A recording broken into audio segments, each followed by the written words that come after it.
And a warm welcome to the forum at 8 here on SAFM, South Africa's news and information lead. As I mentioned just a short while, in fact, about an hour or so ago, that one of the big issues in this country, as per research that was done by Professor Schlebusch, is that over the past 10 years, young people are more at risk of suicide than older people.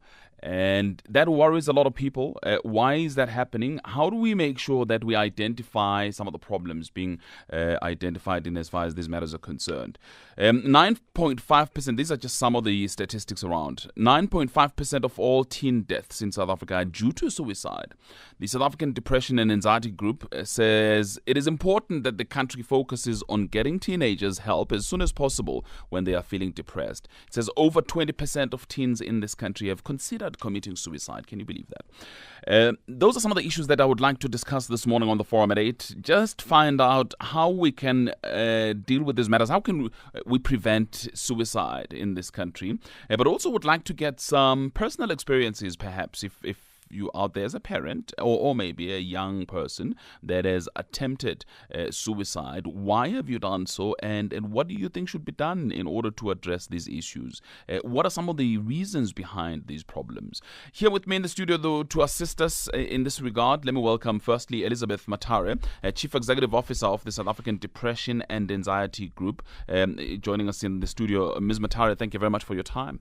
Thank you. Good morning. Thanks indeed for your time. Also joining me here in our studios, Umamfikile Makubane.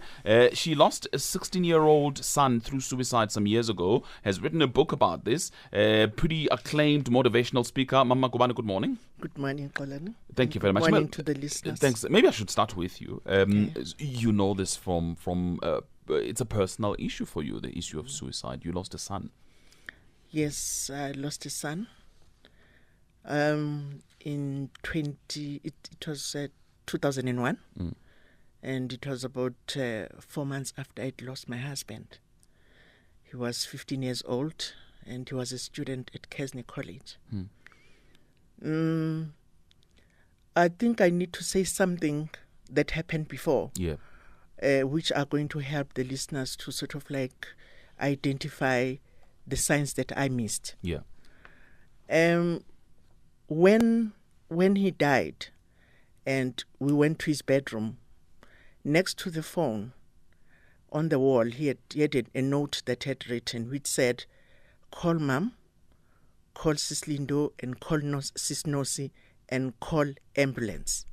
So it shows that it's not when people commit or attempt suicide, it's not that they just want to die, because he wouldn't have said we must call an ambulance if he wanted to die. It shows that he was having that psychological pain which was unbearable, but at the same time he still hoped that he would live. I need to say that the pain of losing a child or a relative through suicide is too much. It shakes you, it's volcanic. And I never thought that I would lose a child through suicide, mostly because I'm a person that talks, I'm an open person and so on. But at that time I was grieving. I'd lost a husband, a very loving person. So that made me not see clearly the signs, because we're all grieving in the house. But when I come to think of it, he suddenly became withdrawn and he kept to himself. And also he would suffer from sleepless nights. He would have insomnia. He couldn't fall asleep. And also I was just thinking that it was because of the death of the father. And also he spoke about death, and he would sort of like visit the cemetery to go and take flowers to his father's grave and so on. So he was talking about death and so on. So those are the signs where now you can see that the person is withdrawn.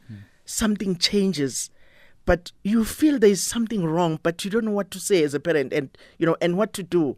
But we're also grieving. That's what made me not see them clearly. But then, how it happened is, I had been called by a family where the the son was suicidal. He wanted to kill himself and kill the mother. He had smashed the windows of the car and so on. So Another family. So I rushed there and I organized. And when the mother was in tears over the phone, I said, don't call the ambulance, call the police van because your son is violent. Because the ambulance don't take people that are violent. So then I rushed to the scene. I left my son. I went there, and to cut the long story short, then I took him to the hospital. I remember that at 10:30 at night, I phoned my son and I said, "How are you?" and so on. And I told him that I was going to the hospital. So then I went to the hospital. I left the hospital around about 4 o'clock in the morning.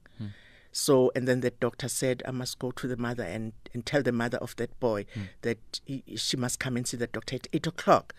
So I left, I said a prayer there, then I went to my house, only to find that my son was hanging. And there was a note which said goodbye. And he had put the A4 papers with all, the directions showing me where the body was. So he had used the outbuilding, and he hanged himself in the toilet. And when I looked at that, I saw that he had used the electric cord. A day before, he was somebody that was very musical. So he would play the Bach, Mozart, and Handel. He was very good in that. So he wanted that. And I said to him, Mom, he said, Mom, where is the extension cord? I said, check in the cupboard in the passage, I was so shocked to find that he had used the very same cord to kill himself. For the previous day. Yes. Then I vowed that the pain that I felt, I need to work hard. Something good has got to come from my pain. I'll devote my time to help people. And I need to say that it's not a healthy child who will just suddenly decide to kill himself and so on. So there are some underlying problems that they're keeping to themselves, especially the teenagers don't talk a lot. So then the picture that I need to give you is when I found him. He was hanging, and I had to call the police van, and he had been discovered at 6 o'clock. And the van only came, it was after lunch. And I don't blame the police because they're busy. If there's somebody that is still alive and you need to save that life, you would rather start with a live person other than taking somebody that is dead. But to me, psychologically, it was terrible. So I went there for the day. So I watched my son. He was hanging there. And hence the book says, son, are you standing or hanging? Because it was like he's standing. He's not hanging. So that's the first question I asked. I said, are you standing or hanging? But then even the title shows that as you look at the book, there's this extension cord, and his name is Nkanyezi, a star. Yeah, there's a star, but this star you can see it's not a bright star. Yeah. It's a star that has got, it's paining, it's hurting. So that is why I had to sort of find this. But on a positive note, there is a book that will be coming shortly in about a month's time. The title is Help. It's specifically to educate people about the signs, what to do when you see those signs, what the signs are, and also how to support a person. If you find a person that wants to commit suicide, what is it that you do? Sure. Which is what, by the way, the SADAG is really all about. Firstly, just listening to the story of Mama Kubane, the symptoms. Is it exactly what SADAG knows the symptoms to be where a person is about to commit suicide? It's very sad. Is it a typical case? To hear about what Mefikile is talking about. When you are talking about warning signs, the most common warning signs for our teens, this sudden change of behavior. You will not notice it, but afterwards you will realize that there was a sudden change of behavior. I hear what Mefikile is talking about. Our teens, at times, they feel helpless. They have a problem. They can't talk to anyone. They tend to keep those problems to themselves. At first, they believe they can deal with those problems. That's why they bottle those problems in. And when they feel helpless, they feel hopeless in terms of where to get help. That's very important to understand those issues. The third one is they tend to withdraw from reality. They withdraw from whatever is happening in the house, even if though the immediate family members know what this person is doing. But all of a sudden they tend to withdraw. You realize that their behavior, the way they do, the way they act, it changes all of a sudden. But it's not something that you can pick up, at any given time. There's also change in eating patterns.